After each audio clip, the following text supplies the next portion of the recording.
Hey everyone! On this channel I often show stone milling, but I have never explained it properly. I need to make a decorative lattice from this slab of sandstone, and this work will be a good opportunity to share my experience in stone milling. Stone milling is a big topic for one video, so I will try to explain the basics, whether you use a CNC or hold a router with your hand.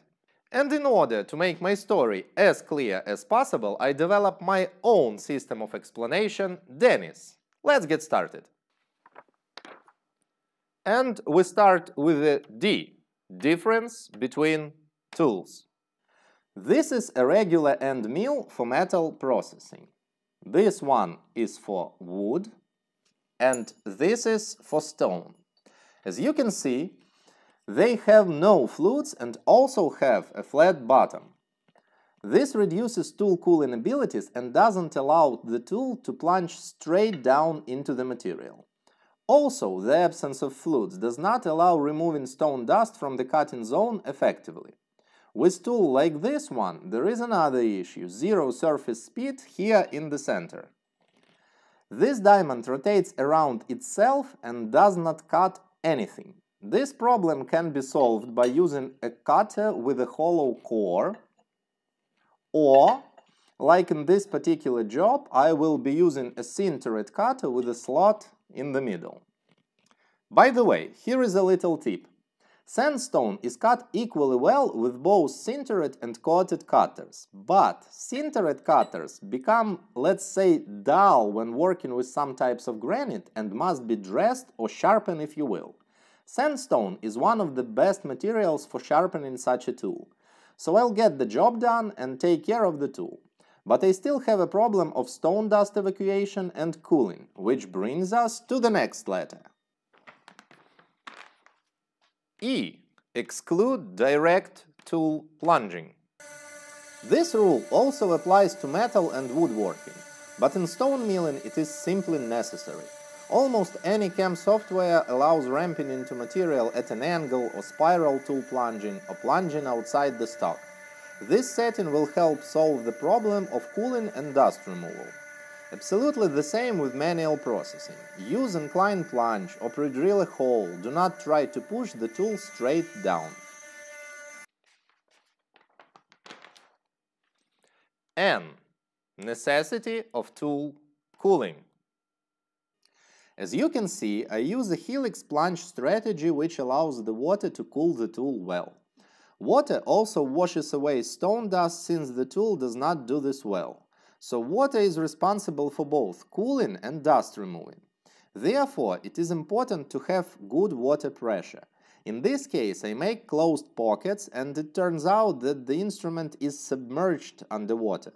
This is not very good, and the water pressure must be sufficient to break through the water layer that has accumulated and reach the instrument. So I do not recommend working with the part immersed in water. Cooling must be active. Also, in order not to use a huge amount of water, I use a closed system. Sludge from the machine enters this settling tank, the main part of the stone dust settles here, and then flows into the second sump, from where the circulation pump takes it back to the machine. It is not always possible to use water for manual processing, so make sure you use a tool designed to cut dry. The interrupted cut technique will also be helpful. N. Not use tooltip only. In general, all operations are divided into roughing and finishing.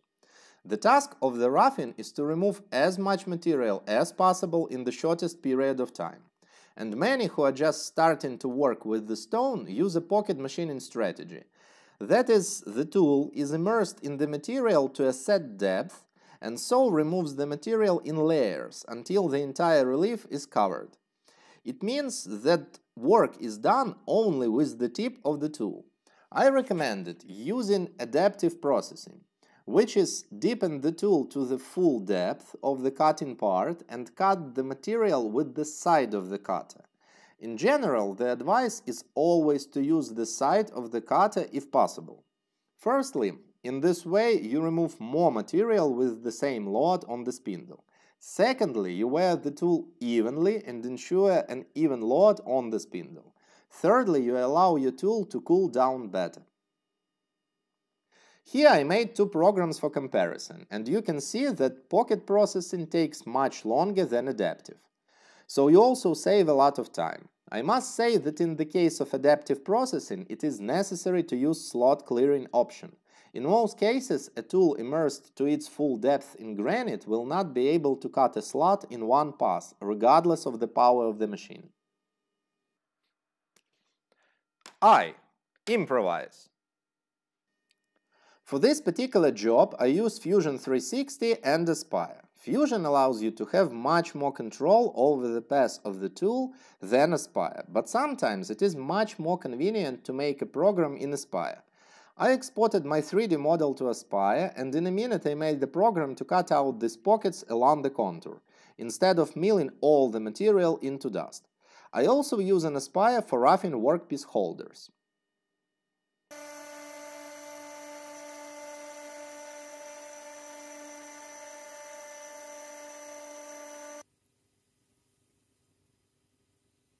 Aspire doesn't have adaptive processing feature. It will mill the pocket layer by layer, but if I first do profile processing to immerse the tool to its full depth, then I can set the pocket to be milled in one pass. All I want to say is don't get attached to the processing strategies that the software offers you, and more powerful software is not always the best solution. And of course, S. Steep Areas Machining. DENNIS. The Dennis system. That, my friends, is the key to mill any stone you want. This generally applies to finishing processing strategies. Due to the difference in tool diameters, you may encounter unmachined deep pockets that the thinner tool will attempt to machine in one pass during finishing, which will most likely break the tool. And as we remember, we try to avoid direct tool plunging at all costs. In most cases, a parallel strategy is used for finishing, and in Fusion it is possible to specify the processing of steep areas by depth. I talked about this strategy in one of my previous videos. I leave the link to it in the description below. But parallel processing is too long for me in this case, and I do not need high level of surface finish since I will still be finishing this product manually. So in this case, I'll use a 3D profile strategy. And it just allows you to move the tool along the z-axis layer by layer with a given depth step. If the finish of the surface is not enough, I also add flow strategy. In this video I have only scratched the surface of the large topic of stone milling. If you have questions or suggestions for what topic I should cover next, write them in the comments. I read them all. Enjoy the rest of the video. Meanwhile, thank you for watching.